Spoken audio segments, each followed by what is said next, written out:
Hi, I'm Gord Miller, the Environmental Commissioner of Ontario, and I'm here today to talk about some aspects of a new report on energy conservation that's just released called Rethinking Energy Conservation in Ontario.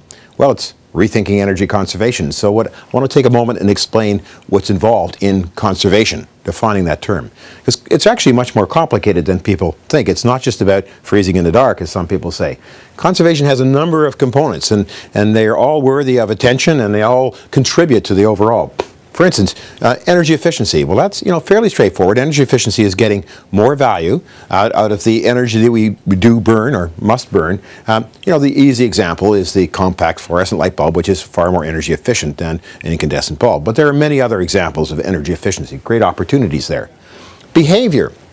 People don't normally think much about behavior. Well, I'm talking human behavior. How we run our households, our buildings, how we behave when we're driving our cars. For instance, single cars in traffic jams and in the four-lane highways.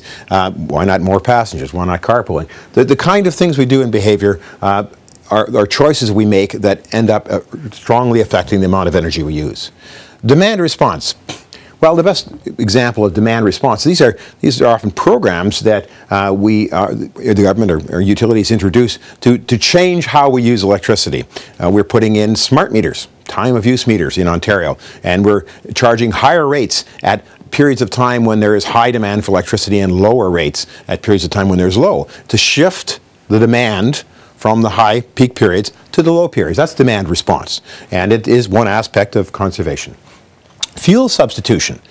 We have to remember when we're using energy that part of conservation is using the most appropriate fuel for the best use possible. A good example here is, for instance, switching from electric heating on your home to gas heating. Gas heating, it makes very, very effective use. 98% potentially of the energy value of natural gas can be used in heating your home, whereas electricity is not nearly that efficient. So fuel substitution is an aspect of conservation. And distributed energy.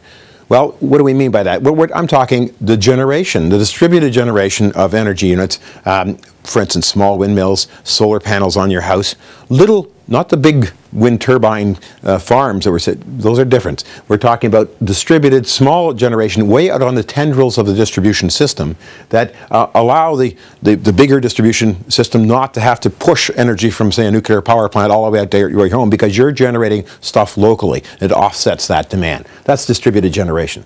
All those things are different aspects of conservation, and all of them are necessary components of an overall conservation strategy for the province of Ontario, which is what I'm calling for in my report. So you can see the fuller discussion of this and explanation in my report at www.eco.on.ca.